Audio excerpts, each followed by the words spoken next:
The following archetype would be Sagittarius. Sag comes from the 9th house, wisdom, travel. We already got our self and our foundation, which is our 5th house. Now we're in the 9th house.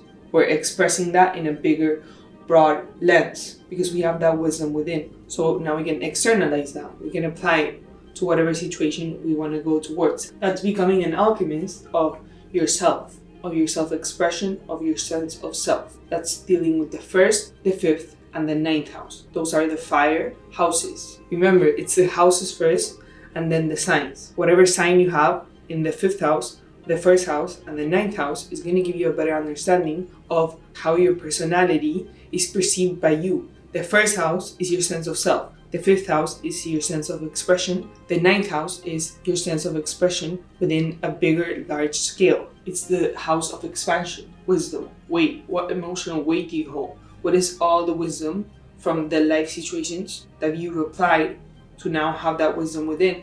So now you can publicly externalize that in the 10th house. That would be if we were going clockwise from the 1st house to the 12th house. But since we started from the archetypal structure of Pisces in this series, we're going backwards. Going back to Sag. Sagittarius is half horse, half human. He's known as seeing every perspective. They're mutable fire. What is fire? Fire is light. It's expression. There's 3 types of modalities: cardinal, mutable, and fixed. Sagittarius is the mutable of 3 signs. So what is immutable? They have a fluid form of self-expression. So you can apply that wisdom to whatever conversation they're having with other people in a large scale. That's what makes them a teacher, a preacher. Sag can manage a crowd because they have the ability to be mutable with the way they express themselves.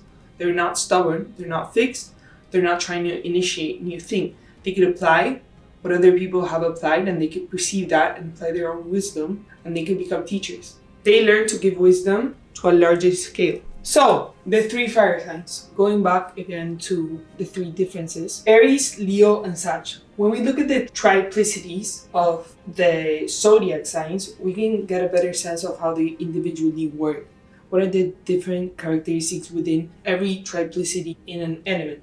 So, each element has 3 signs within the element. It's 4 elements, 3 signs within each element. A cardinal, a fixed, an immutable way of applying those elemental structures. It's not that because you're a Virgo and your friend is a Capricorn, you have the same energies. No, it means that you have a similar way of practicalizing things, but the way you do it, it's in a different modalities. So you might be more mutable with your earth, with the way you practicalize things, as your friend might be more cardinal. They're always trying to initiate new ways of thinking, practicalizing things. And that could make you guys crash, but that can make you guys work together depending on the different energies you have in your chart. That's just to get a bigger sense of how uniquely every sign it is. So when we understand astrology, we have to look at every single detail of it. That's why it's like a math equation. It's a fractional geometrical pattern within your psyche. Each fire sign represents a different modality. Fixed, Leos can be stubborn, but they're expressive.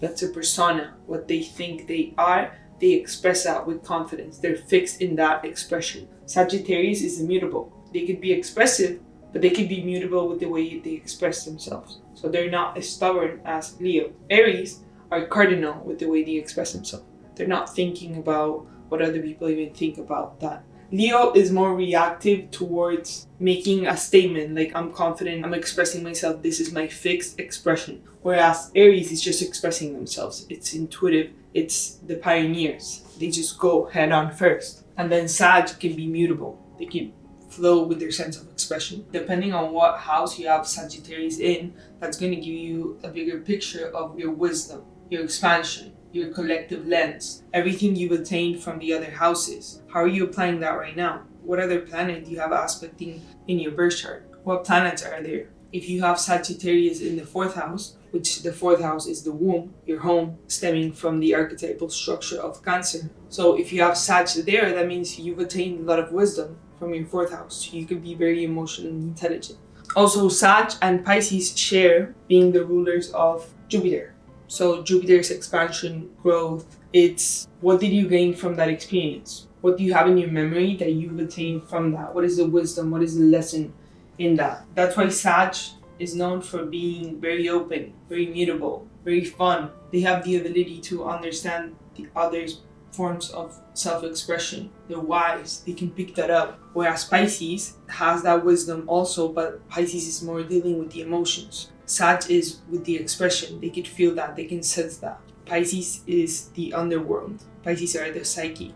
When you look at the houses in your birth chart, you can see how the triplicities play out. If you have Earth in the 1st, the 5th, and 9th house, that means your foundation, how you see yourself, is in a structured, earthy type way. So yeah, that's Sag in a nutshell. I'm gonna go deeper into this, but their opposite sign, which is Gemini. Gemini is dealing with logic, thinking, applying and asking questions all the time. Gemini is a student. Sagittarius is a teacher. Gemini is very curious, asking, getting details, applying it, using Mercury, using their logic. It's always thinking, rationalizing, whereas Sagittarius just knows everything. But sometimes that could make them a little stubborn because they can see everything in a mutable way. So, yeah. The seekers of the zodiac wheel. Sagittarius stems from the 9th house life situation. What's before the 9th house? The 8th house is correlated with the occult, the unknown, the unseen. It represents the zodiacal sign of Scorpio because Scorpio is represented by the fixed modality of water, meaning they stay fixated in an emotion. They want to understand it. They want to go through that shadow work process in order to transform that innate gold. Here I'm talking about the archetypal structure of a zodiac sign.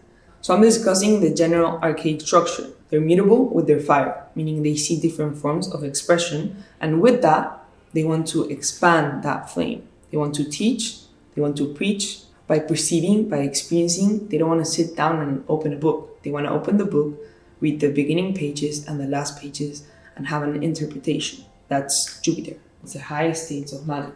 They're seeking for the experience while they perceive it. That's why sometimes they don't know what they're talking about, but instinctually they do. So wherever you have Sagittarius in your chart, that's going to determine how you use this mutable fire energy.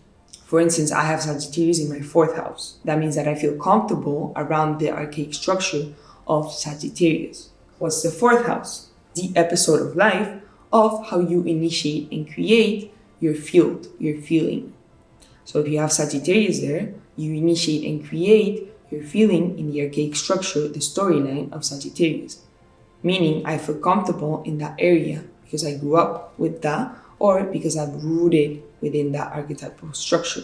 And depending what planets I have in those life situations, that determines the energy I'm emitting in that specific space. So if I have my moon in the 4th house and I have Sagittarius in the 4th house, it means that I feel comfortable because I'm always cycling back to the archaic structure of Sagittarius.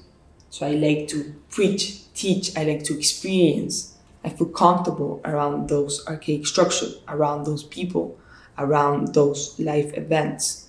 So if you have your sun in Sagittarius, this is how you're carrying out your actions, through the lens of Sagittarius. If you have a life situation in Sagittarius with a lot of planets, that's a stage of your life that there's a lot of mutable fire energy that you're putting out energy in there as well. So the episode of life is mutable fire. You are putting a lot of energy in that life situation. But the archaic structure is the storyline of that episode, of that specific viewpoint.